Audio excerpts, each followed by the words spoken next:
Um, for- and this meeting is going to be conducted remotely in line with Mass General Law. And just for everybody who might be watching, we are also recording the meeting. So thank you so much for coming tonight. This is the Mendon General Bylaw Review Committee. So our last meeting, the way we've kind of been conducting this is we've been doing it twofold. We've been going through the general bylaws line by line, or section by section. And then on top of that, we've been taking requests from the public to sort of take sections that people want us to discuss ahead of the rest of the bylaws as we're reviewing them. So, and thank you for participating and using the form. I know there are some particular sections of the bylaws you wanted to discuss tonight, so I wanted to invite you to give you a chance to discuss them. And I will cede the floor to you. I need to really look the bylaws over more carefully to come back with something more specific, but it's mostly the land use committee that was put together before we had the Community Preservation Act passed in town, and so I think it just needs to be coordinated better. And I've been reading through it. I'm not exactly sure what the changes should be, but. And the community preservation one, I think, is generally good. There might be some changes, but I think it would be nice to have all of the people on the CPC committee are like from other committees, and it would be nice to have an alternate that was just a member at large, you know, that would step in when you know, so another member can't vote or be there. Great. So this would be under, is this section 15 land use planning? Yeah, land use planning. Yep, would be the land use committee one. Yep. And I really need to look more carefully, and I could, you know, send you my suggestions, and then maybe we could discuss it more at another meeting. So you want to speak of this, maybe like talk about this more in depth in the future, maybe? I think so. Yeah, I just haven't had time to look them over. Okay. Carefully. Okay. There's a few different bylaws you mentioned, Dan. There's a few different things you mentioned. Yeah, community preservation, land use, and the other one was the clear cutting bylaw, and I think maybe did Isabella? I think she might have submitted some suggestions. Yeah, she's going to be coming to our next meeting. I don't know, like, if that seems like it almost should be maybe more in the zoning bylaws, but I don't really know, you know, how you would determine that. Do you know? I mean, because it's mostly developers that you don't want clear cutting, but I suppose I don't know. What do others think? I mean, I think my short answer would be anything we want to be in the zoning bylaws should be something we want to be harder to change. And have a degree of more permanence. Does that make sense to everyone? That's my own thought. Because, yeah, I mean, the general bylaws, they all simple majority to change, so they're easier to change. I guess like if you're talking about like how does one determine which one it goes into, I think it's twofold. One, is it something that feel should be an aspect of zoning? And two, is it something that, something we want to have a greater degree of permanence? Obviously, we're not the zoning bylaw review committee, there's one of those, but I think that, you know, this is, like, if there's something we identified that should be in there, we could certainly suggest that to them.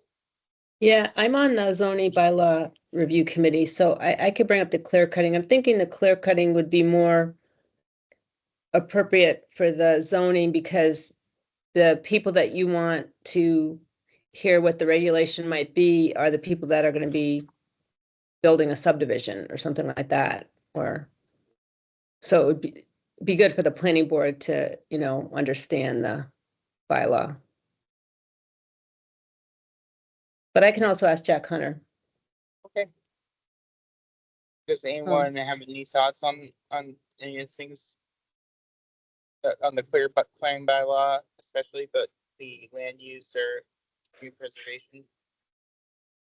So do we have a clear cutting bylaw now, or were you saying that the town might adopt one? Okay. I think might So adopt one. Yeah, we have nothing. do other towns have, our peer towns, when by peer towns, I mean municipalities that have a select board and a annual meeting and are under 10,000 people, do they have clear cutting bylaws?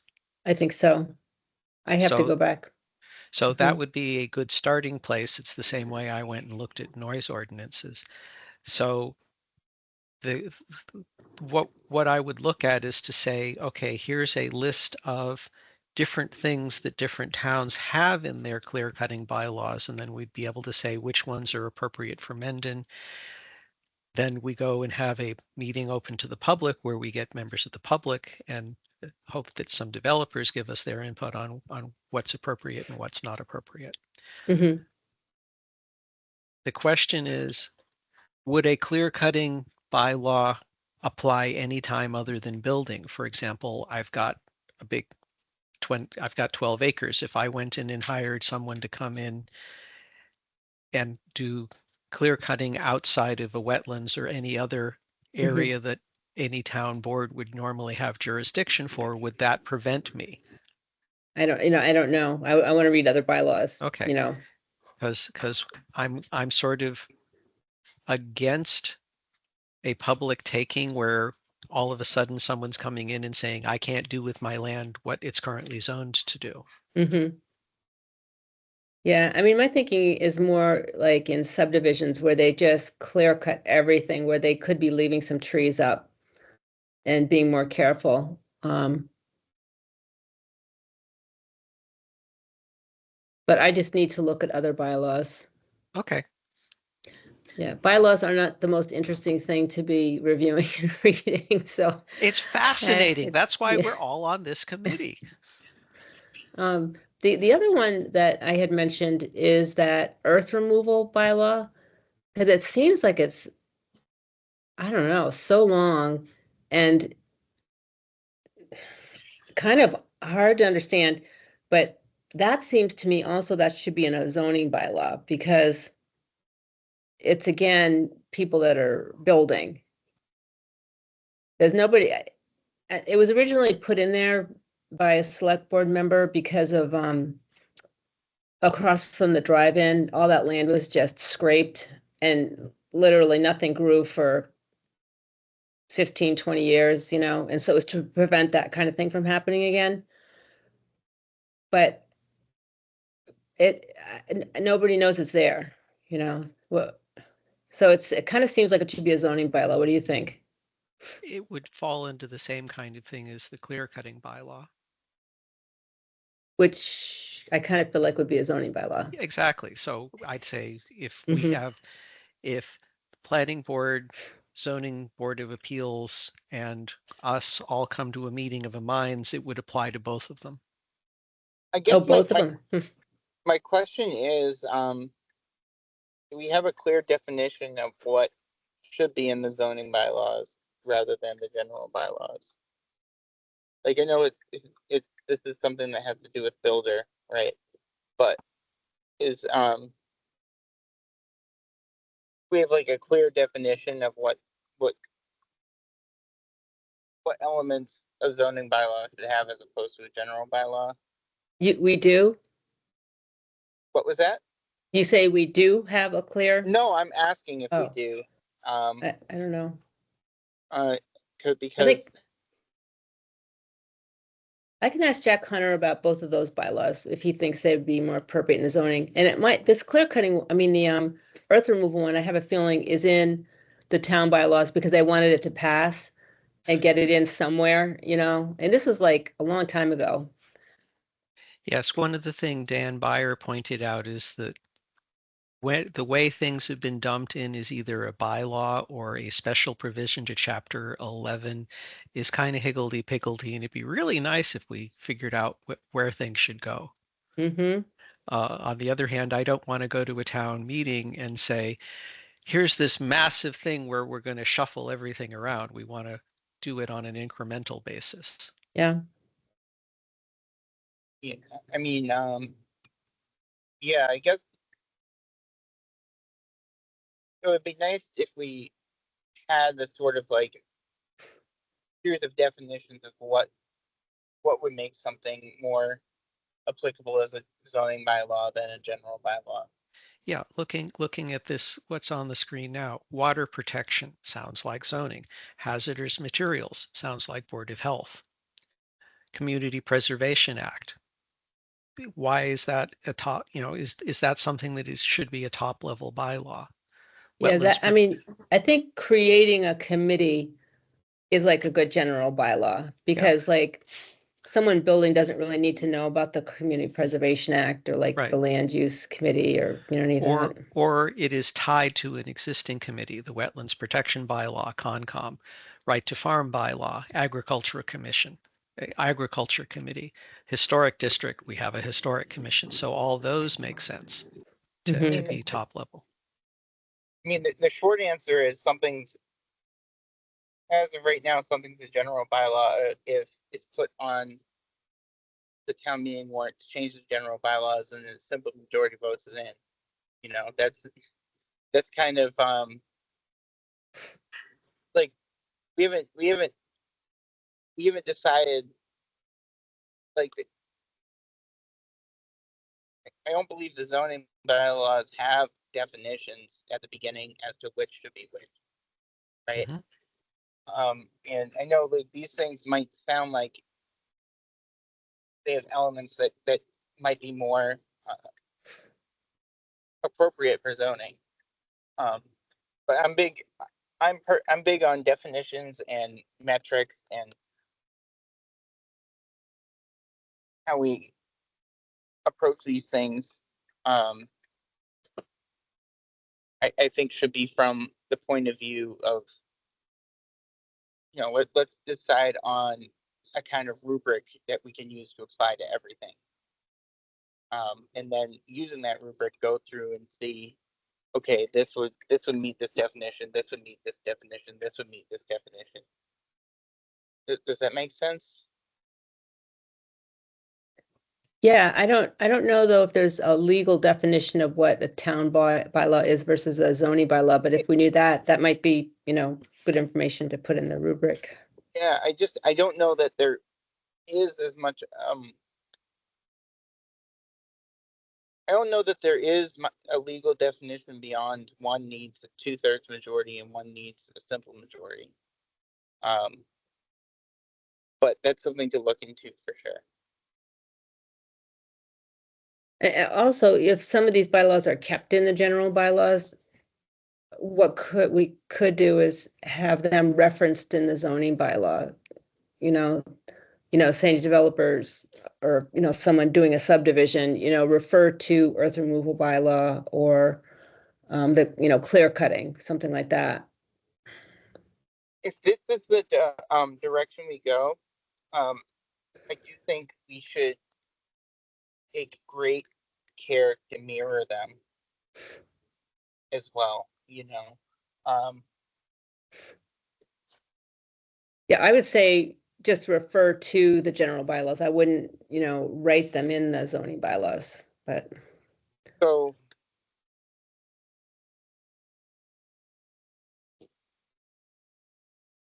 yeah, yeah, I think this is something that we need to, it might be worth pursuing a joint meeting with the zoning bylaw review committee to discuss this further. Right now, all of the references are the other way.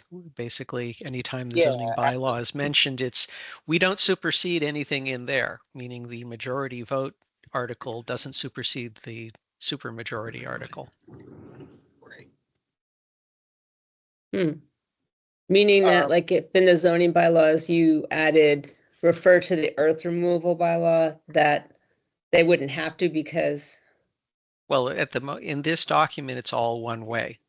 The only there, I don't have the zoning bylaws up. I'd have to look and see if they ever refer to the general bylaws, and I would. So that's something that to look at if we start having a conversation with. I mean, this is where I'd look to the select board and say, how deep down this rabbit hole do you want us to go? And Right. check in Yeah, with right. Jeremy and see whether he thinks getting some rigor into our hodgepodge of controlling and authorizing legislation is something that we should worry about. So, I just, is this something we want? It sounds like this is something we should, like, this is a larger project, right? In terms of what should be a general bylaw, what should be a zoning bylaw. I'll volunteer to take as an action item looking into the interaction between how zoning bylaws and general bylaws work, and Thank you, then Carl. reaching out to Jeremy and seeing if he thinks this is worth paying Karis to give her give an opinion on. That sounds great, Yeah. Carl.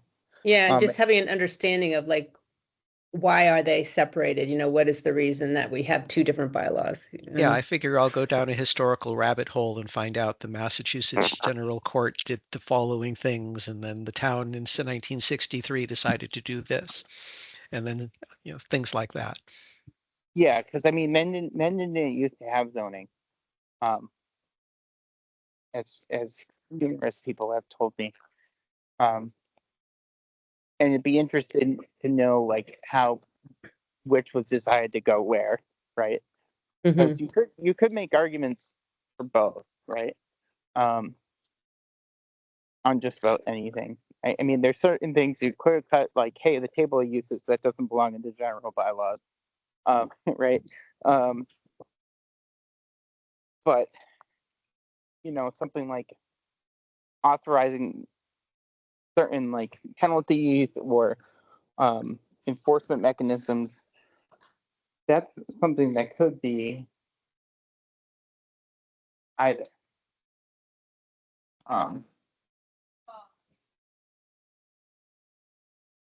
So, uh,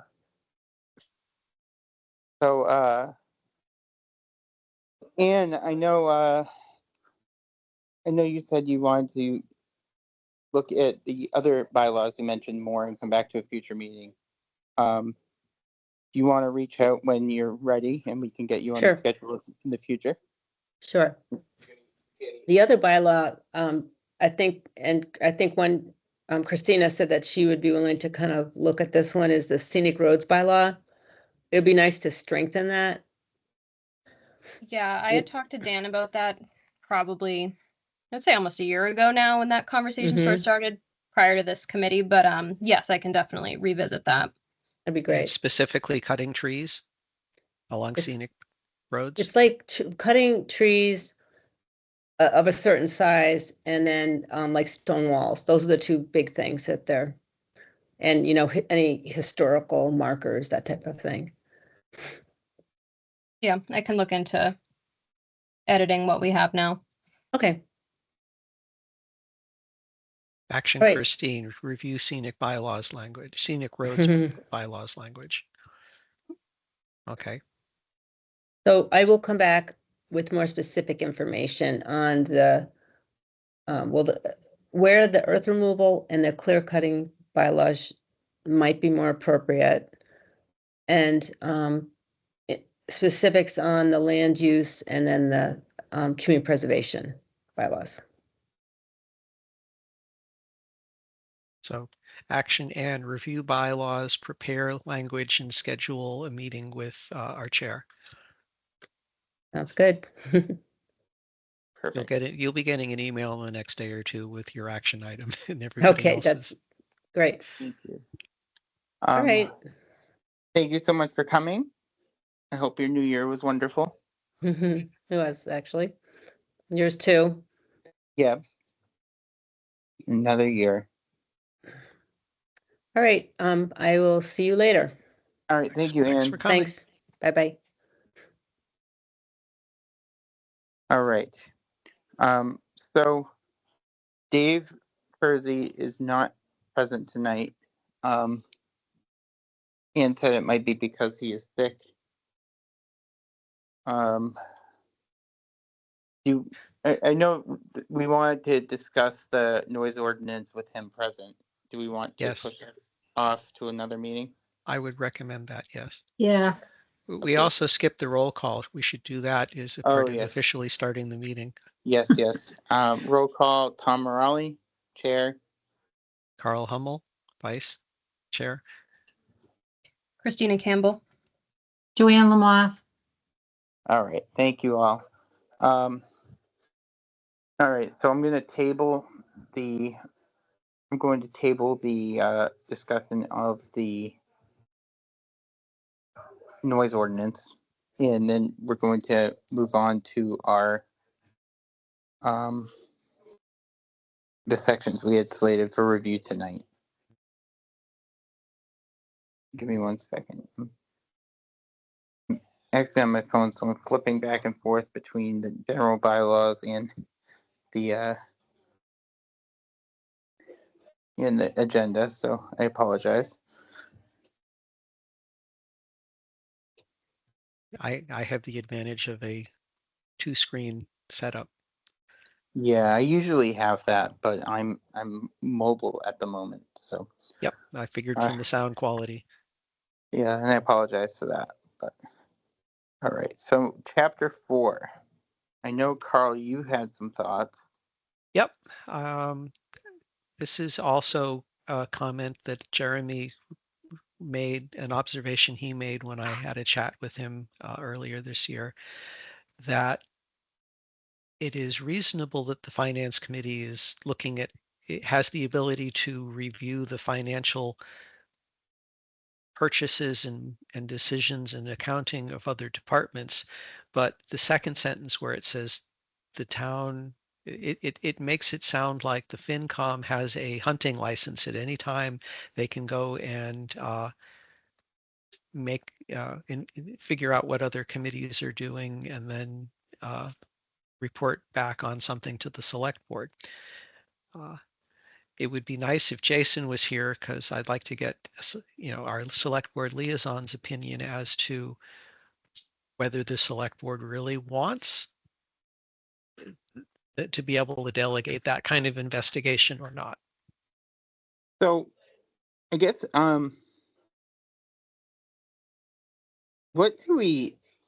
my question for everyone is what do we view the role of the Finance Committee to be?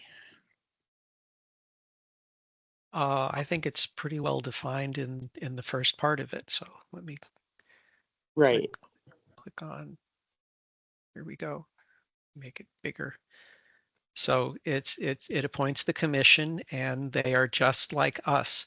They are created by the select board to go, and they are required in this bylaw to make a recommendation. You, as the moderator, says, okay, motion's moved and seconded. The first thing you do is you say, okay, what is the FinCom recommendation?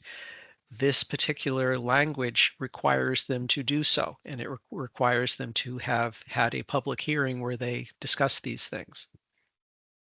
So That seems to be perfectly appropriate and exactly what we want them to be doing.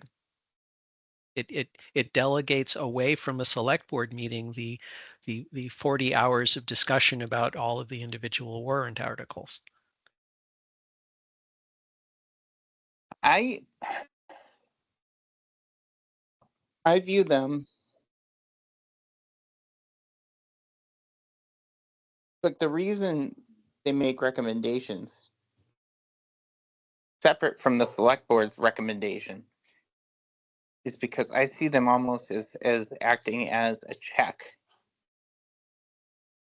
Kind of, and I've seen other towns do this as well, where the FinCom specifically has different appointment is Staggered appointed by, terms. what was that? Staggered terms is what you're Well, looking for. no, and a different appointing authority, Oh, okay. because Well, they're spoke because I know in many towns they're viewed to be kind of a check on the select board, because the select board is the executive body. I think the FinCom is supposed to be more of a legislative body, and so they're reporting to the town meeting their recommendations on these financial articles. They're more or less, like I view it, they're kind of like the Ways and Means Committee of the town, if you will. But I don't know if that's how we in Mendon want to view them. that makes sense because it then means that, and especially back when you only had a three-member select board.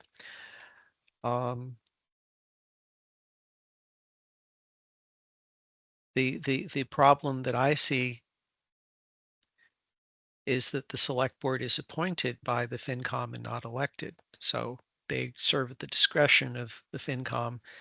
If the Right. select board didn't like what the FinCom was doing, they could fire them all and reappoint new ones. And then I believe, based on what Jason said about why we were created, is the select board wants to be able to have town policy set or town finances reviewed outside of a purely political forum, which the select board would end up being. So it does sound like there's the ability of appointing people who are considered respectable, responsible, financially sound people who would be providing opinions to the town at meeting. Right. I know. I mean, just I know in Grafton, for example, the appointment authority is the town clerk, the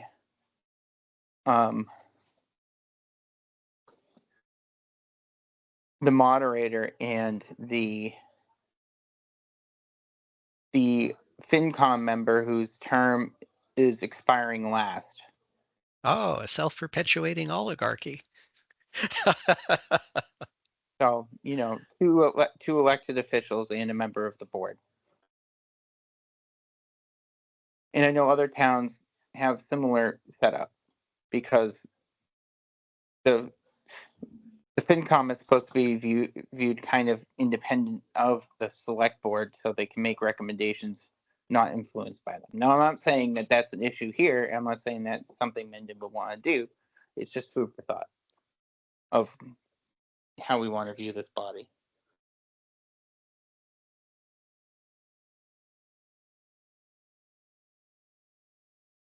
And do we want to keep it the way it is? Or, you know, in viewing this, do we think that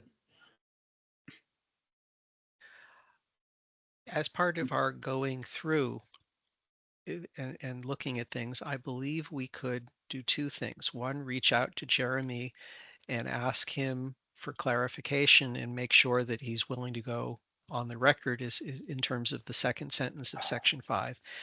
And then talk to our select board liaison and see whether the select board wants to entertain a conversation on it. The FinCom is, changing the FinCom is going to,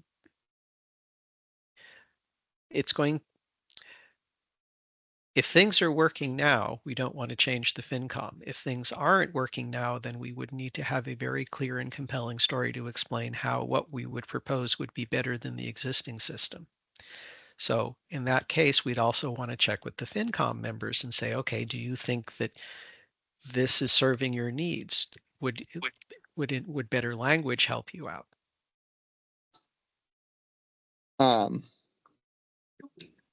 would we want to add this as an action item?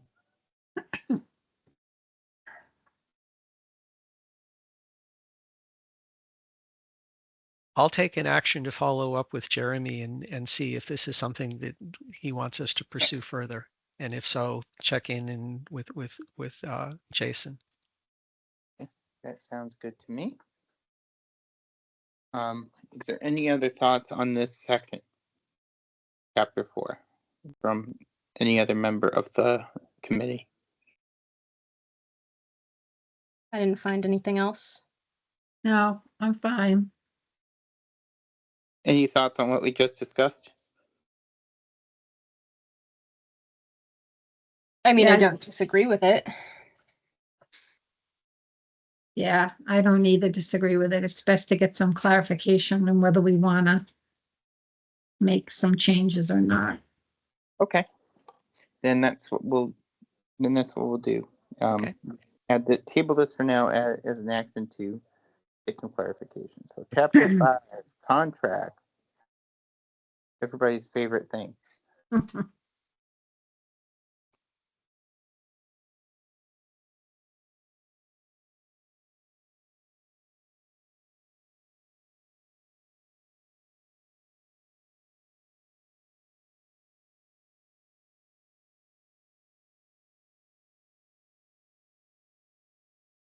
So in section 4, right, any department can sell any of their obsolete equipment if it's what, $50? Does not Yes. exceed $50. Other than that, it's got to be the select board's And the interesting approval. thing is that $50 looks to have been decided in 1961.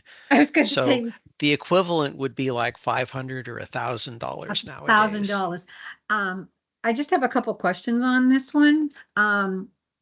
You would say you're in the highway department and you got a snow blower or whatever for $1,000, say if about $50 that needs to be sold. They don't need approval. Is there guidance on how they can go about selling it? Is there particular rules that they have to follow, or is it first come, first serve? I'm just curious. Do they have to place it like in the town newspaper, the town bulletin board, that they've got equipment coming up for sale?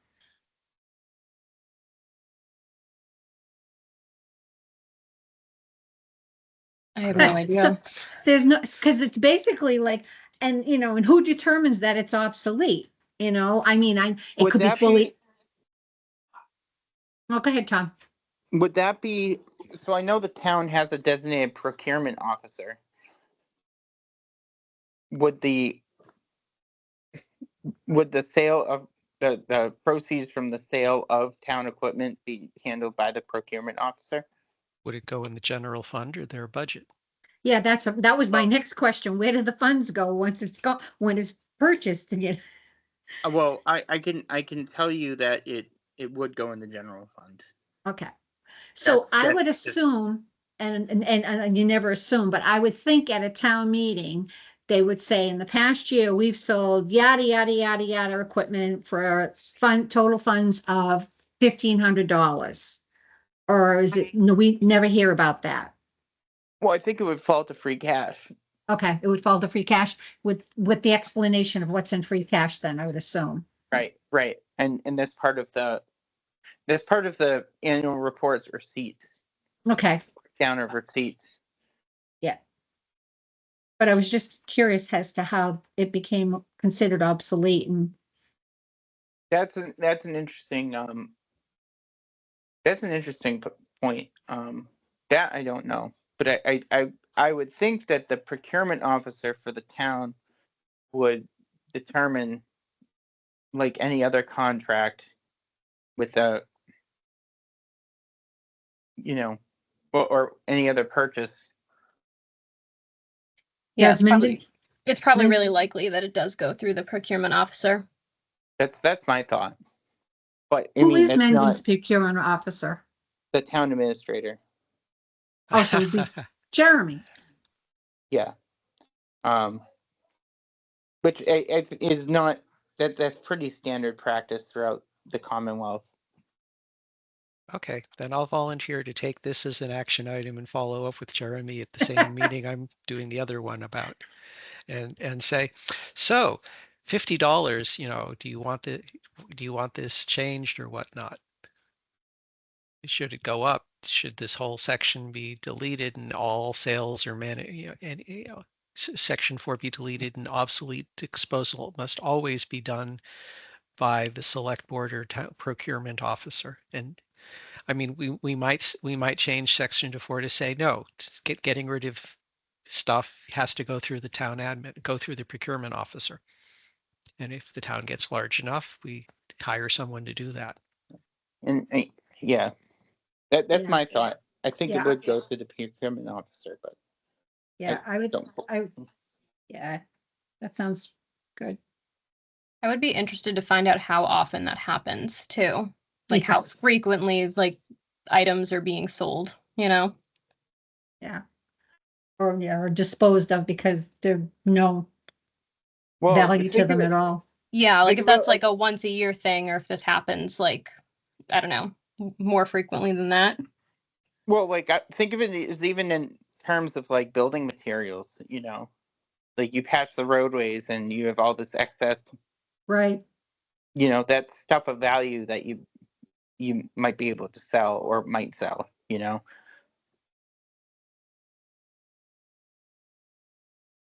So it's not just equipment, it's also materials. But I would be surprised if they were selling materials at the end of everything instead of holding on to them for like at least your road example, like that could always be used. You'd be surprised. I mean, sometimes like there's like if it's something that's used for a specific project that might not be applicable to other projects and it's a specific type of building material. Yeah, like Contractors, things that are super specific, I can see that, but the more general things, I wouldn't understand why they would sell that immediately. yeah. Sell So it while it's hot. I guess Yeah. I guess the thing is, you know, it'd be great to have some clarification on this from those involved in the processes. So I think Jeremy would be a good place to start. Yep. Okay. Any other thoughts on this section? Nope, I'm good. Well, do we have minutes to approve? Yes. I sent him out. Couple. The only other thing on the agenda would be that, but I didn't see a specific spot for My it. research.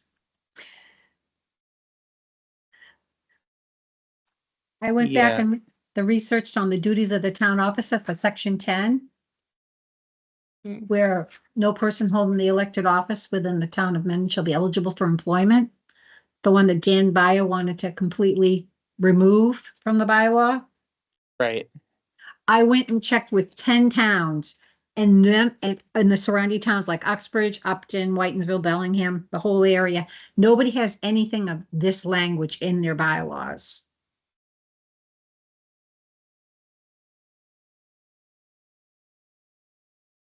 So,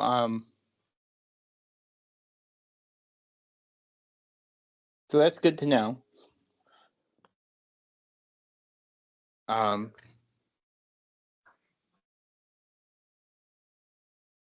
just I'm leery discussing this because, and this is my own fault. It didn't make the agenda. Okay. I just yeah, maybe we can hold off till next meeting. Sure. Just because, and that's my own fault. I should have added it. Apologize. I should have put it on when I was writing it. So No. put on agenda, the language would be review. And if we could put, oh yeah, we have the approved minutes on there actually. Yes. Review report on what's the language for what we'd be reviewing?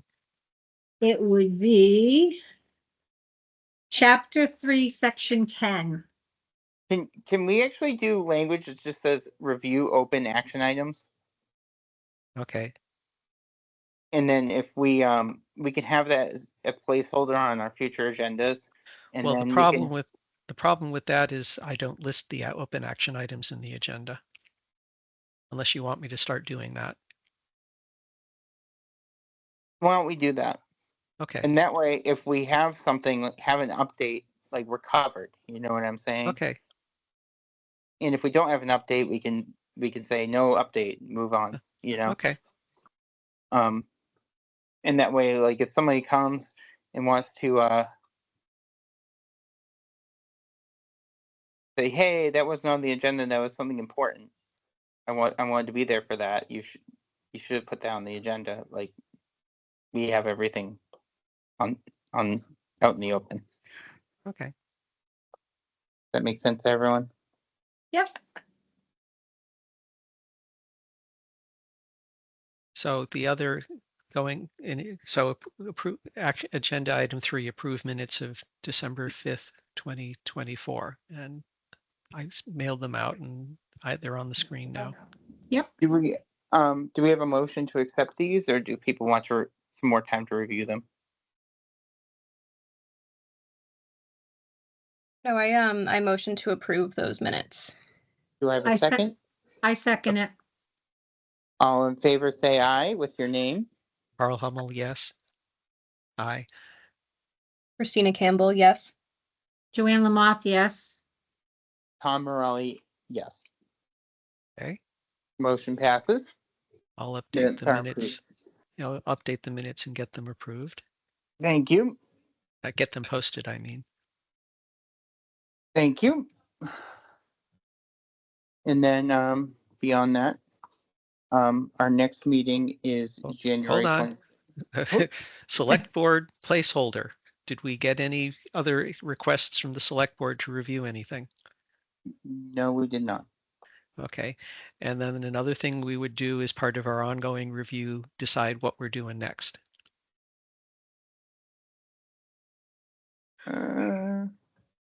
So going chapter, next one would be chapter 6, legal affairs, which looks short.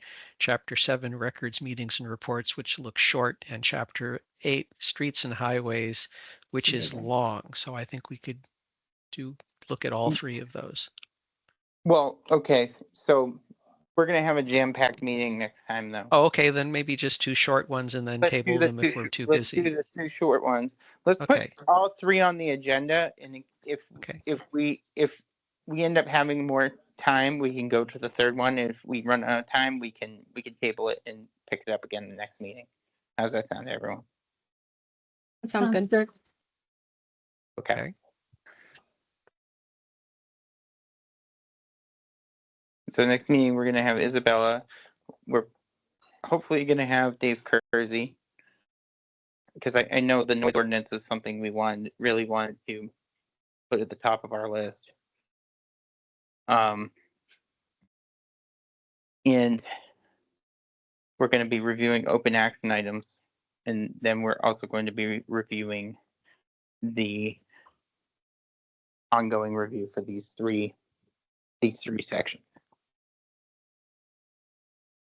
I had a quick, I guess, sort of question almost. So we're meeting every 2 weeks. So the next one is the 22nd. And then the following one, we have it written as February 12th. I don't know why it wouldn't be February 5th. Because we don't meet every 2 weeks. We meet the 2nd and 4th Wednesdays. Oh, okay. No. That's the way other town boards do it, and it's so that we don't get really weird and it keeps changing. Right. Concom is the same way. What it means is that sometimes there's 3 weeks between meetings instead of 2, and that happens, I think, 3 times a year. Yep. Okay. That's correct. Because the whole reason we're doing this way is so that we don't conflict with the select board. Right. Okay. So I don't know whether you want to make this an official or unofficial action item for you as chair, but find out why Jason's not here tonight. Okay. Now I'll be sure to make sure he gets copied on it. Have you set up a time to go speak with the select board? Is that on their agenda? I have not yet. Okay. I'll send an email out tomorrow. Okay. Do so. Jackson.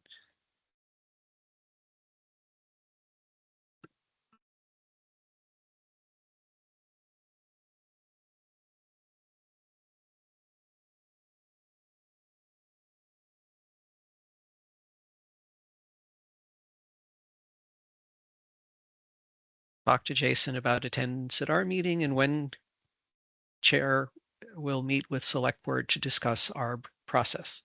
Make sure they're okay with how the direction we're running off in. Yeah, and he wasn't at the last one either, if I remember. That's because we conflicted with select board, Right, okay. That's but he doesn't have that excuse this time.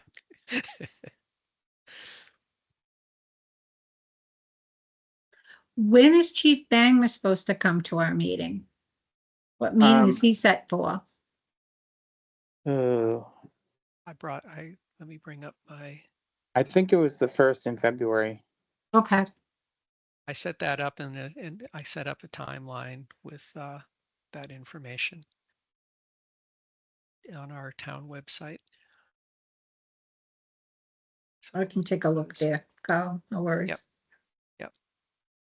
And Tom may shuffle things around if, as we do things.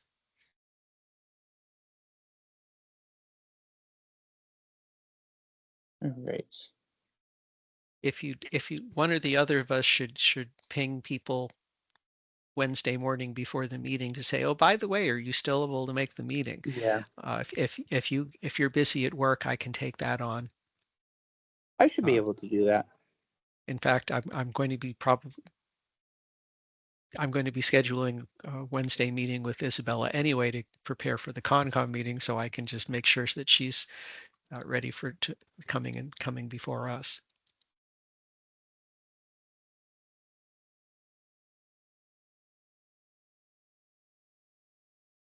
So I think that's it. Yep. In which case, I move we adjourn. I will second that motion. And all in favor? Carl Homewood, Aye. yes. Tom Joanne Raleigh, Lamothe. yes.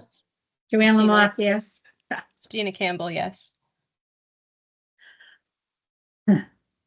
All right, we are adjourned. We can end the recording. Yep. And I will see you all on the 22nd. Good night. Perfect. Have Sounds a great good. night.